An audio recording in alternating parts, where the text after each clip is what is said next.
you made the playoffs a couple times throughout your career, but I'm Knicks 2011, 2012 season. You went against LeBron.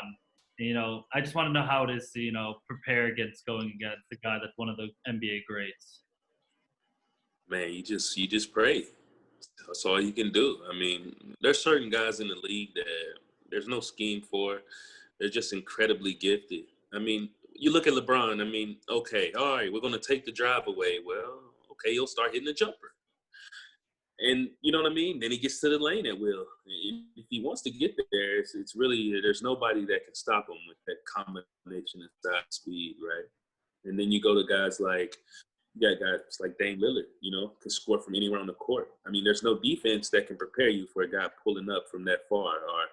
Or like LeBron, you're going to have to wall him up with 4 people. You know what I'm saying? So imagine stopping one man with 4 people. It's going to be an advantage. And a guy that is as smart as LeBron is on the court, he's going to see it one time. Like, people don't understand this about LeBron. If he's going to see it one time, and you'll never be able to quite do it like that again, man. He's going to pick it apart.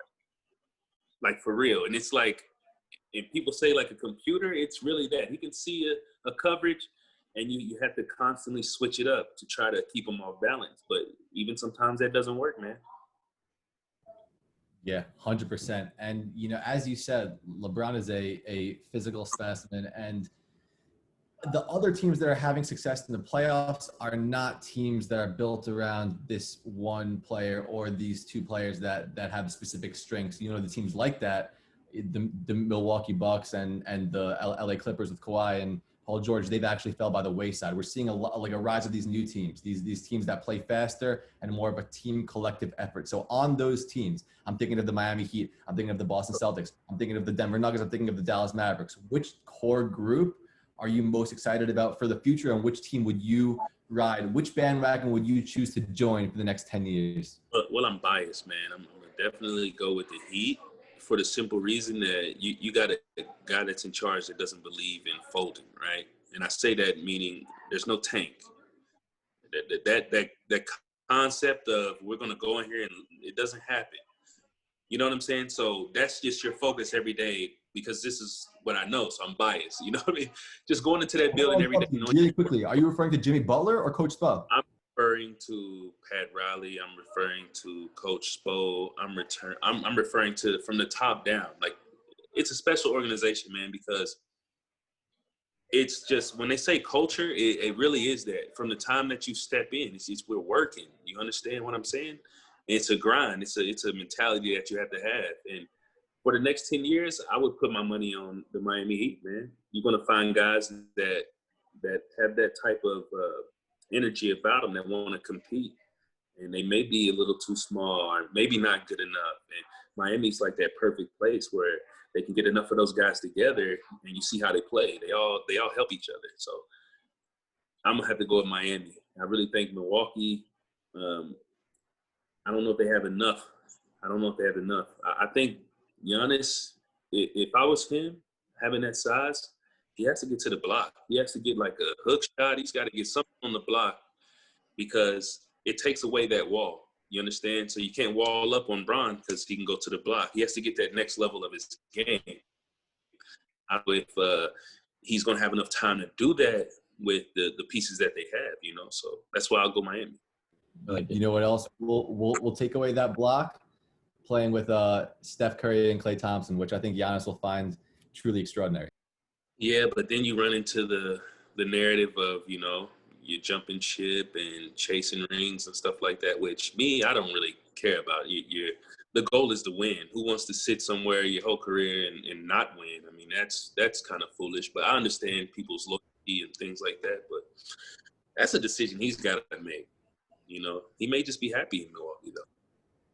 And this is going to be a tough question, but I got to ask. You played on some serious teams. Let's hear your top 3, or if you can't do top 3, do top 5 players you've ever played with. Top 5? What do you mean by top 5? Like my teammates or players I played against? Or what are you at?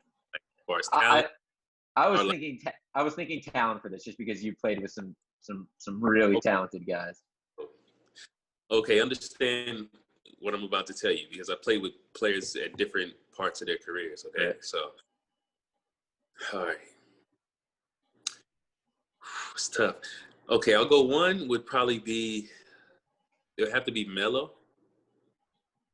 Melo, the Melo man.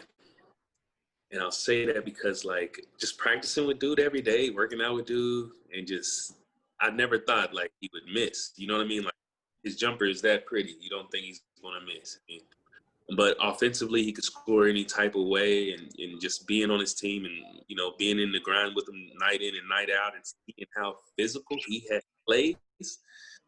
And I give him one. And then I'll go two, I'll give Kevin Garnett, because he's probably the most unselfish superstar that I've ever played with on the floor. You understand? We're talking about a guy that could honestly go out there, shoot the ball every time he wanted to, score 30. Nobody will say anything because that's ticket. You understand?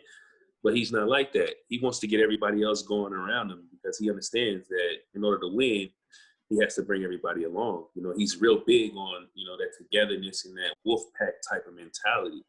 That's sort of like being around him. I've got that mentality growing up, and it kind of just being around him, you kind of, it likes another match. And I live my life that way from off of that. Then you got, I would probably say, that third is between Paul Pierce and D Wade. And it's funny that I say that and they go back and forth.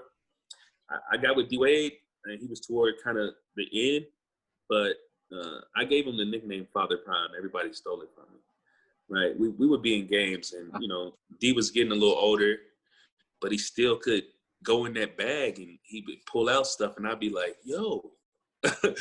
You know what I'm saying? Like, a minute ago, you couldn't get through the lane, and now you just dip it. Like, he would do that. You know what I mean? He was amazing. And just Paul, just being with the Celtics every night and, you know, being in the trenches and watching comebacks and watching the great battles between Boston and Atlanta, and just seeing him go fourth quarters and he just go, you know, crazy and get 10 in a row, and that step back, you know, it's coming, but can't stop it. And he sent a lot of people home, and he's talking the whole. So, you know, that's four right there. And then that fifth one would probably be Stoudemire, man, or Rondo.